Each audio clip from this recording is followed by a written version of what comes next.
Kapag naririnig natin ang salitang jade, agad pumapasok sa isip ang mga makukulay na alahas, antique carvings, at mga simbolo ng kasaganaan.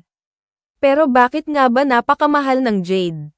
Sa video na ito, aalamin natin ang mga dahilan kung bakit ang simpleng batong ito ay naging isa sa pinakamahalagang gemstones sa buong mundo.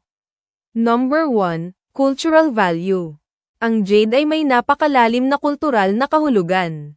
Sa China, tinatawag itong yu, at itinuturing na mas mahalaga pa kaysa ginto.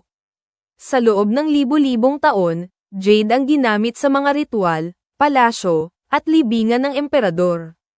Para sa kanila, ang jade ay simbolo ng purity, wisdom, at immortality.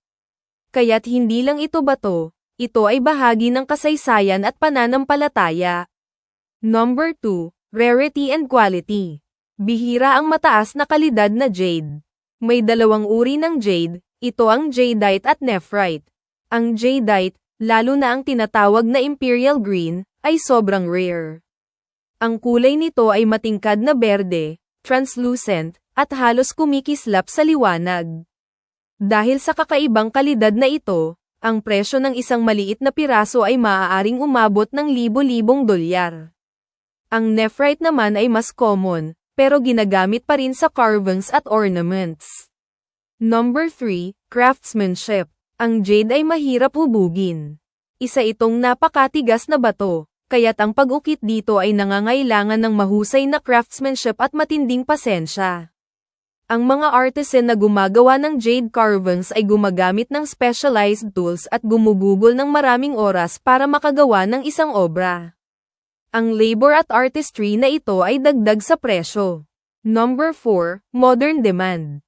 Sa mga auction, ang jade jewelry at antique carvings ay nabebenta ng milyon-milyong dolyar. Ang mga kolektor at investors ay nakikita ang jade bilang hindi lang alahas, kundi investment asset.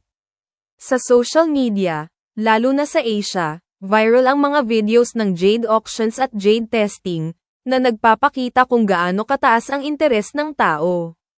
Kaya kung tatanungin kung bakit mahal ang jade, ang sagot ay kombinasyon ng kultura, rarity, craftsmanship, at demand. Hindi lang ito bato, ito ay simbolo ng kasaysayan, sining, at kayamanan.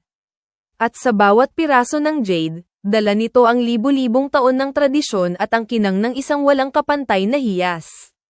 Kung nagustuhan mo ang video na ito, huwag kalimutang mag-like, mag-subscribe sa Tropa Tunes, at i-share ang video.